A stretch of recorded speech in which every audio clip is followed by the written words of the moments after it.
The woman is at home. No one comes to the door ever except the UPS guy in the evening. And she's got a knock on the door, and a neighbor lady is standing there with her child, her 6-year-old son, and asks, big smile on her face, "Is this your kid?" Yes. Well, he was outside. Yes, he was playing outside. He would know. You don't understand. I brought him home. Well, he was outside playing. Yes, I brought him home so he could be inside, supervised, with an adult. And the woman is like, okay, you are just freaking me out, you busybody. She smiled and she shut the door. Her kid, as soon as he got to that door, he was gone, out of the way. And she was a little bit concerned about that. Oh, yeah, we've got some nosy neighbors. They're busybodies, do-gooders, whatever. Pretty soon a cop shows up to the door and asks about it and gets the story from her and okay, fine, well, you probably don't want to let the kids run around outside by themselves anymore. The kid was on a bench 150 yards maybe from the house that could be seen from the porch in a neighborhood that was billed as great for children, right? Playground at the end of the street, that sort of thing. And so then, the cop leaves, everything's cool. The kid goes to bed at night, afraid the cops are going to come because he can't go to sleep, because he's up past his bedtime. 6-year-old minds are thinking interesting things.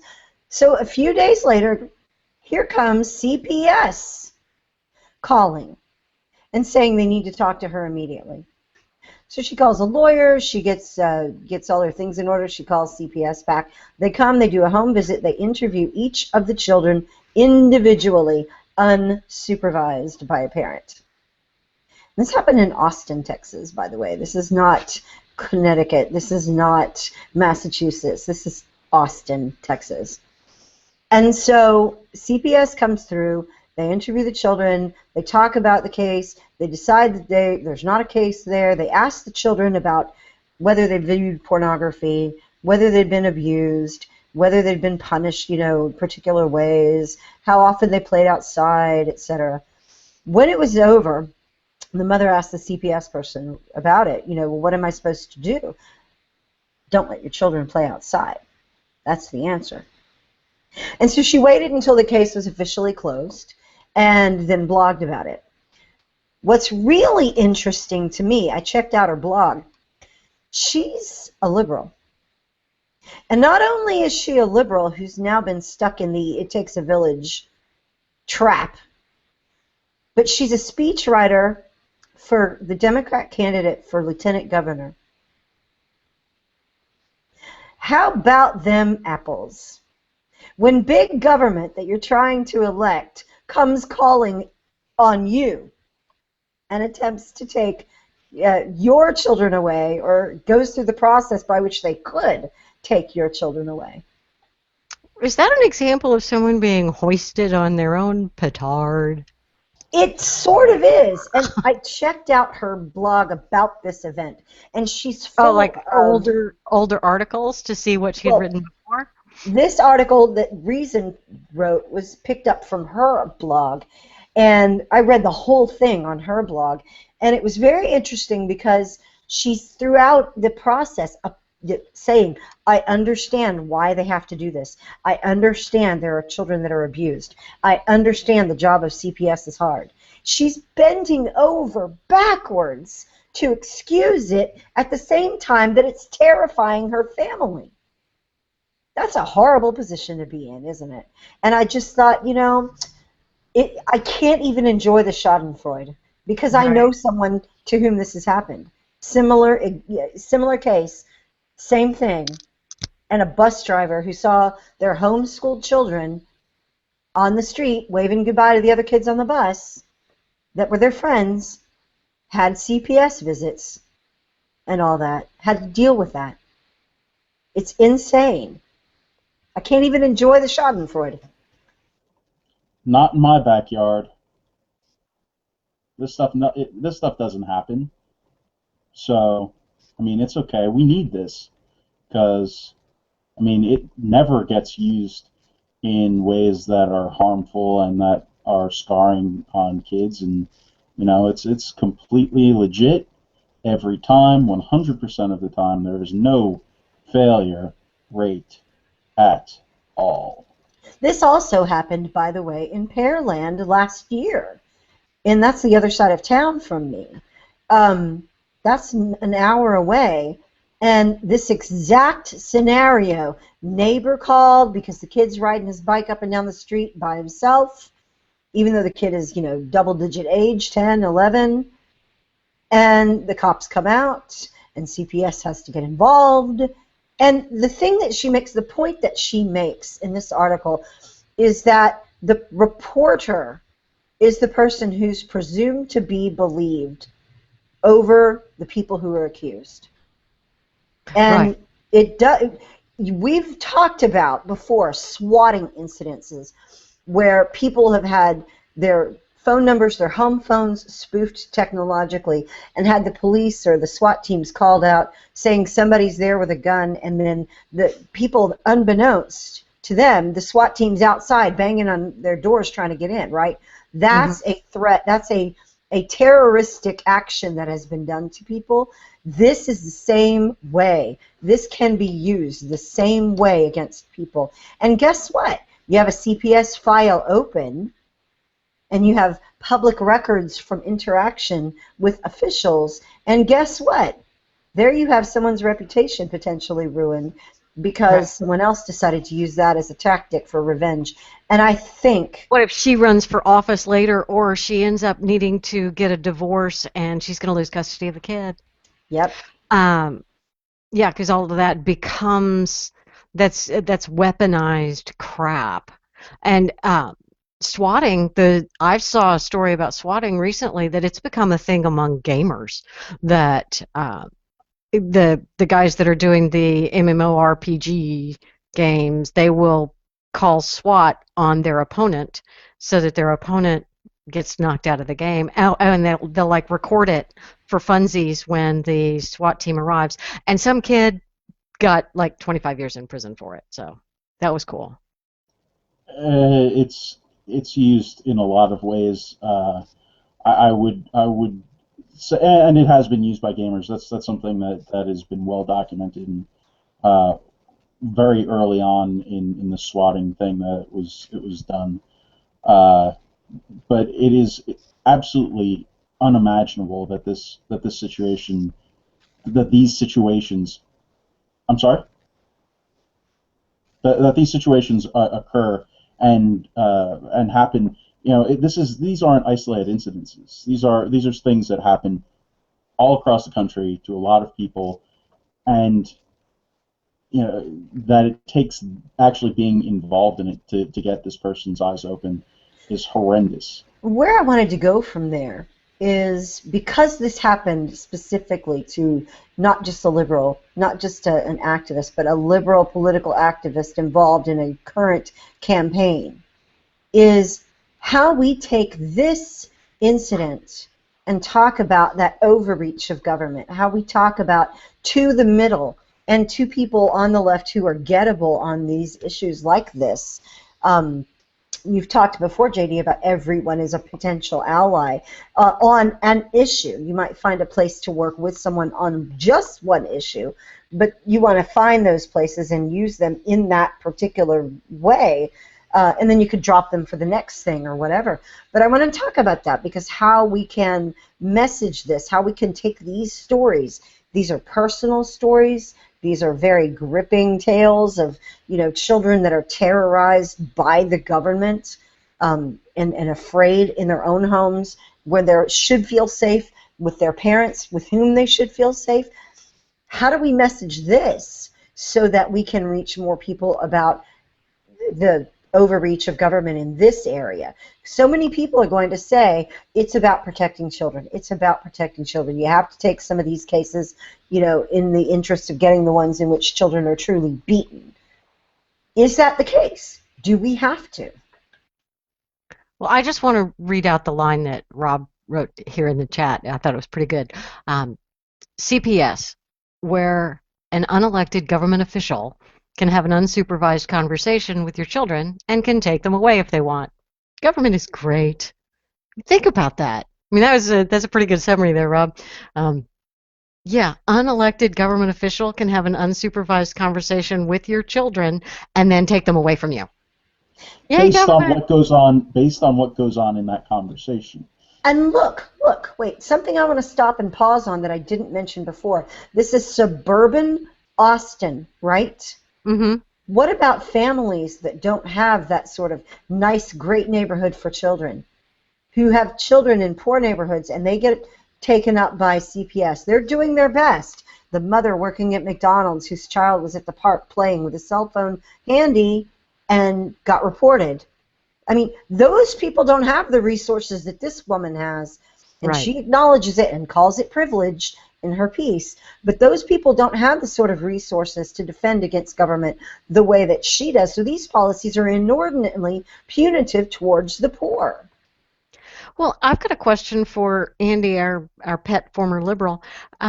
When there is something like this that happens that can cause, that is such a personal affront to your political beliefs. I mean, this woman, as Felicia has been saying, is involved in a liberal political uh, election right now, and now something is happening to her that is her preferred government against her.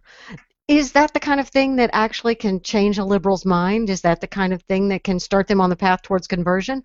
Or do they find a way to work their way around this cognitive dissonance? Well, the first thing is you use it as a "see, I told you so." Okay. Yeah, you don't go to her and say, "See, this is what your side does to you when you empower them," or something like that. Oh, right, because that's going to make her push back.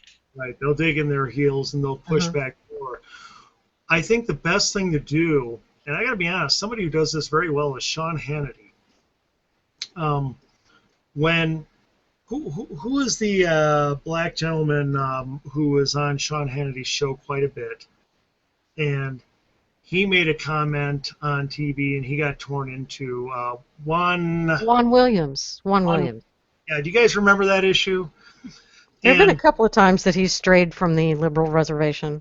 Right, and he got attacked. And rather than say, "This is what you get for this and this and this," Sean Hannity handled it like this. All he did was defend Juan.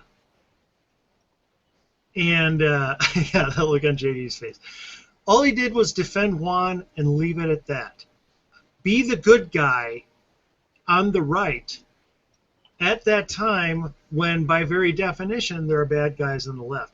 And so in the case of this woman, defend her, but don't rub in the political point. Simply defend her and defend her right to liberty, and even play it up and say, this is a good person. She knows what to do for her children. She knows, and you should trust her. I trust her, and so forth.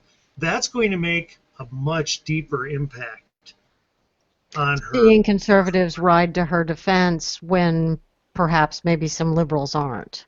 Exactly, and the nice thing about that is, then later when we ride to a conservative's defense, we're consistent. Right. But at no point did we try to say, don't ever let this, an emergency or whatever go to waste. We didn't play their game. We played a better game. We made their game look bad with our game. Got Absolutely. And that's something that's vital. But instead, you're going to get a lot of people who go, "Ha ha, serves are right." There's very few things that are worse to do than saying, "Ha ha, serves her right." That is just and that's that goes back into the same thing with the pictures, with the new photographs that we talked about episodes ago. And the point scoring and some of that, yeah. Yeah, it's point scoring. It's all of those things. Don't say "ha ha, serves her right," because it does absolutely nothing for you, and it shouldn't even make you feel good because it doesn't do anything. It doesn't accomplish anything. It just makes you sound like a jerk. Well, and I'm guilty there because I'm the one who went digging specifically for that information on her blog because we're talking Austin, mother, and I was putting two and two together because I live here. But at the same time, the Reason story, I don't think mentions any of that. No. I thought they handled that well.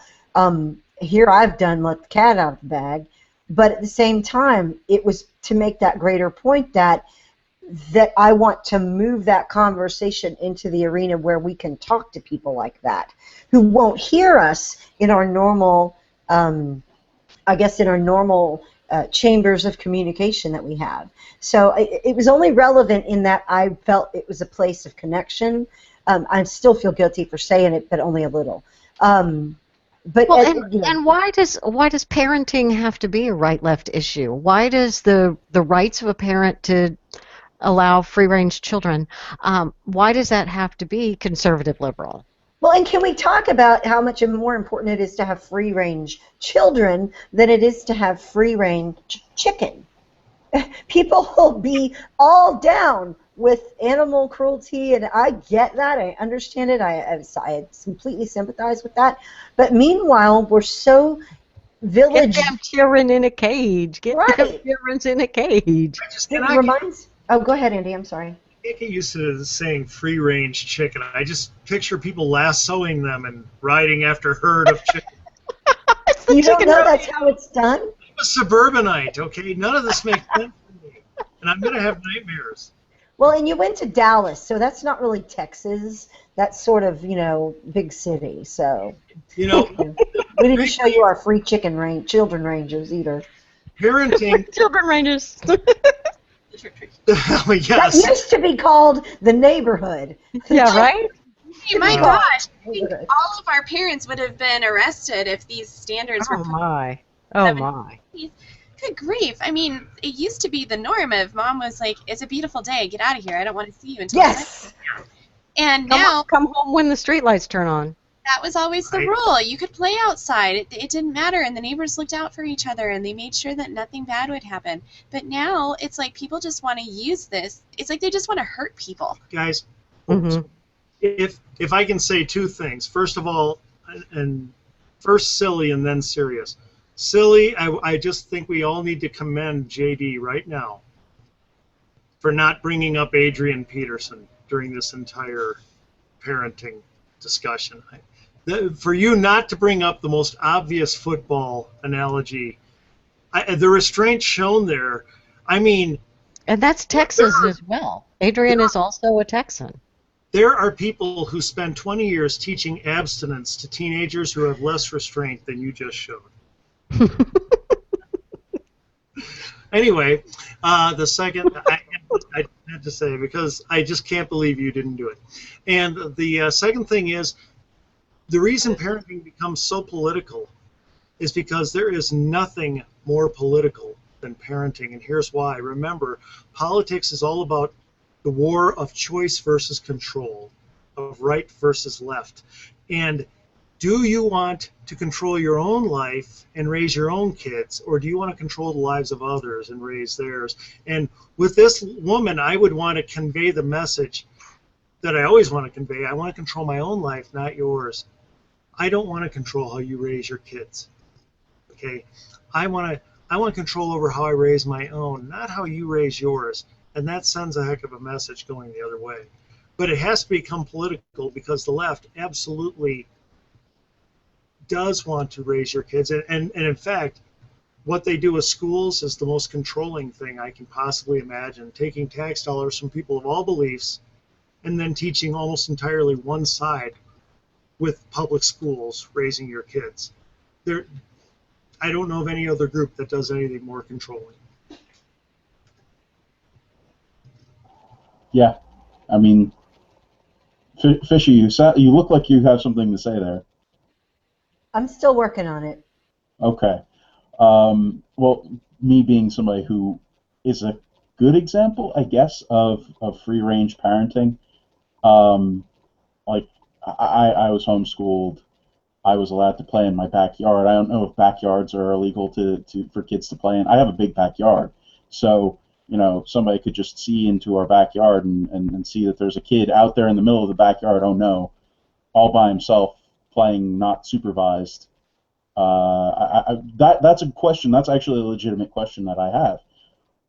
Where is the line here? If there are kids playing, if you have a kid that's playing, basketball in the backyard, and there's no parent in sight, is that illegal? Is that something that should be that the snitches should come up and start narking on you to the cops because there's a kid playing basketball by himself in the backyard? Is that illegal now?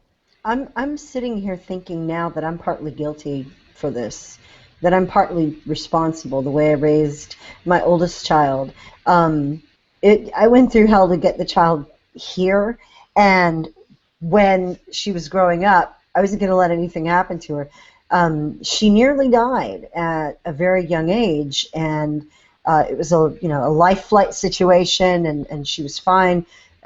Shortly thereafter, they couldn't find anything wrong, but it was just she stopped breathing, and so I've always been very nervous about her. And so when the kids would go out and play, all the kids in the neighborhood, I'd be the mom out there with the lawn chair, no matter where they were. I was the grown-up, and all the other parents would let their kids come out, and I'd watch the children, and they knew I would be there. I'm feeling kind of responsible now. There were very few times that she was, out there where I wasn't within earshot. Now, they were all over the neighborhood, but I was out there where they could see me and I could see them. So now we know that you started I the did whole it. trend. I did it. There's a huge difference between what you said and what happened here. You were watching these kids. You had your eye on them to make sure that they were okay, and that if anything bad happened, that somebody was there. That's completely opposite from what this neighbor did.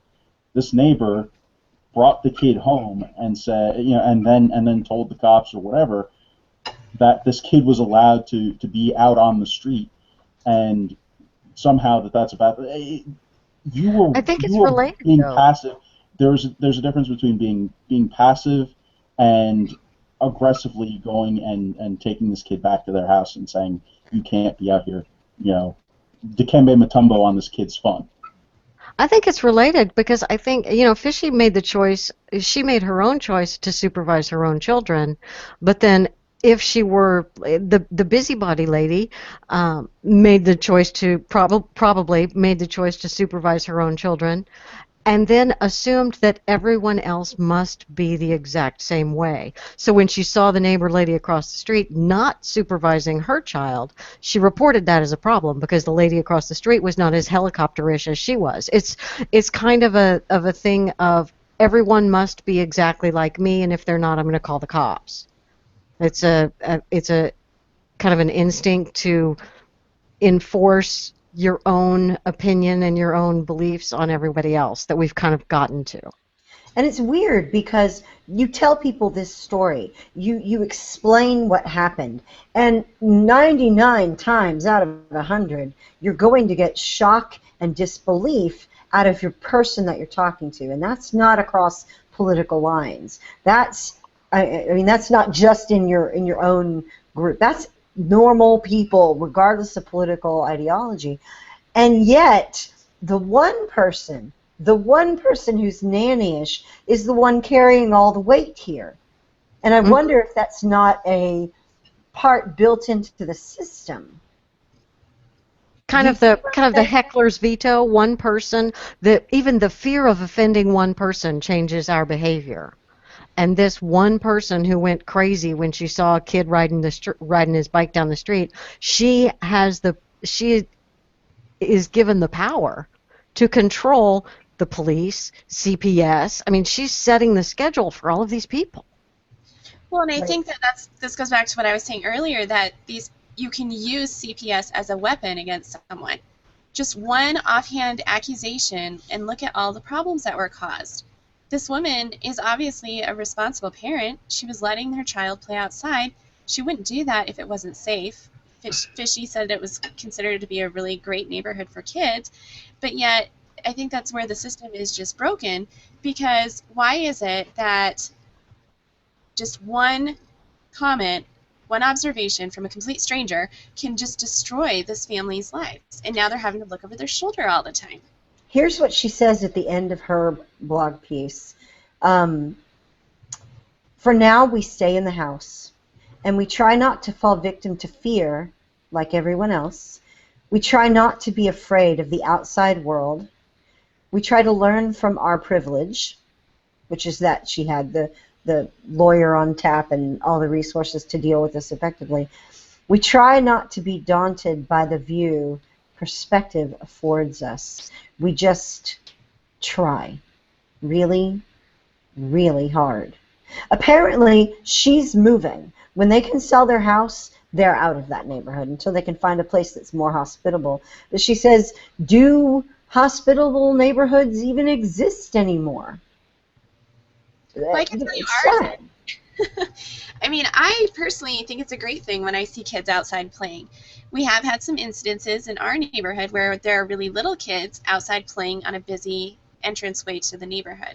And so there are some people who have voiced concerns because they're kids. They don't understand that if they're sitting on a skateboard and they're going down the little hill and there's a car parked on the corner, that I can't see them as I'm coming around the corner in my car. And they almost went right underneath my car. So what did I do? I stopped and I scolded them. And I said, girls, I couldn't even see you. I hope you never, ever, don't you ever let me see you do that again, because I'll go talk to your mother about it. But I wasn't going to call CPS or the sheriff's office to turn them in. That is a huge point. I need to go into this right now, because maybe that's the problem here. Maybe the thing is that instead of the responsibility being on the woman who brought the kid over to the parents' house, instead of the responsibility of saying, hey, I don't think that your kid should be out here, instead of her saying it to this woman's face, she instead punted on it, said, okay, this isn't my job. I'm not going to give this woman my opinion. What I'm going to do is I'm going to go to this third party and have them enforce my opinion on them. No, she gave her the opinion, and then she went and got reinforcements from the police and CPS, technically. But I think the point is still valid. You know, in general, we're having people who are not going to have that conversation, and in some cases they would want to be anonymous.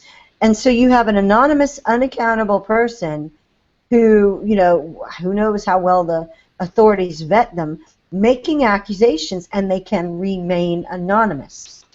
Right, but doesn't this go back to the whole we don't get to know our neighbors and we don't take an interest in each other anymore because it's easier to push it off on a third party? Right, and if I want to impose my view on the neighborhood, whether it's, you know, the couple down the street who plays the music too loud or whatever, instead of calling them and talking to them, I'm just going to call the cops. I'm just going to call CPS, whatever. You know, I just think it's ironic how this woman has somebody exert control over her, and she immediately shuts down her life, is terrified, and wants to leave. And yet she would be the first one who does not understand why conservatives are constantly the ones who want to secede from this state or that to get away from liberals wanting to control their lives. Why businesses that are smothered by that constantly have things like the EPA or every other group trying to out them and get them in trouble want to go overseas or go anywhere else to create a job. You know, I would be nice. I would be very nice up front and to her, and I would tell everybody in the world she's a great parent. But at some point, yeah, I would look at people and say, but look how she responded to control. Isn't this how businesses feel? Isn't this how everyone feels? When we try to control their lives, they would shut down and get away from us. I would use it for that point. I really would. Maybe that's shallow of me. Maybe that's mean. No, I think that's a really good place to take it. Yeah, using it as an illustration, and bringing up other examples of how the government is exerting its control on people. I mean, talk about codes, talking about regulations when it comes to small businesses. I mean, there's a ton of this stuff that is specious and tiny, and you know, things that should not be lawsuits that get to be lawsuits for no good reason. It's just this is a gateway discussion to have into bigger, more controlling situations. I think that it's absolutely super useful, particularly when you're talking to your friends, talking to local people, talking to people who are not necessarily involved in the political process. It's a good way to introduce them to, hey, this is something that happened, and can you believe it? And here's some other examples of this type of stuff happening. Talk about the kids who can't have lemonade stands. There's just, it goes into and how they get in trouble, how they can face criminal charges for starting up those kinds of businesses. There are a lot of these stories that we can line up and use as fodder to explain to people that control coming from the government, it's harmful. Well, and it oversteps common sense too. And I think that's where the common ground really is. Because when you talk about some little kid who wants to start a lending library in his neighborhood or start a lemonade stand, and they're shut down by government authorities for just trying to be nice or trying to share, people look at that and they're like, that's insane. And so, like you said, JD, if you can find that area of common ground and then start talking about, okay, well, so how do you feel about having a government that is trying to control these kids with, trying to share? You have to have a permit in order to share. It really opens up some interesting doors. Yeah, and it's up to us to get in there, to get in those doors and actually make these points, because these are points that matter, and they're not political points. They're not points that are worthless. These are common sense points that actually get people to move on an issue.